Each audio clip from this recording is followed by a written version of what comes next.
இப்போ நம்ம என்ன பார்க்க போகிறோன்னா ஒரு 3 டிஜிட் நம்பரை வச்சு எப்படி 11ஆல் மல்டிப்ளை பண்ணுறோம் அப்படிங்கிறத பார்க்க போகிறோம். அதுக்கு ஒரு ஈஸி ட்ரிக் இருக்குது.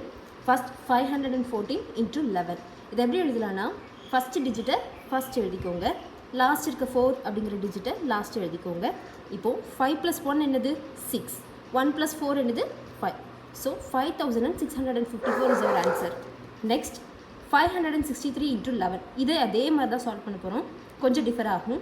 First digit 5, last digit 3. இப்போ அதே மாதிரி 5 + 6 எவ்வளவு 11. ஸோ லாஸ்ட் டிஜிட் 11ஓட லாஸ்ட் டிஜிட் 1, அதை இங்கே எழுதிக்கோங்க. ரிமைனிங் இருக்கிறத இங்கே எழுதிக்கோங்க. நெக்ஸ்ட்டு 6 + 3 என்னது 9. இப்போது 1 + 5 என்னது 6. So 6193 is our answer.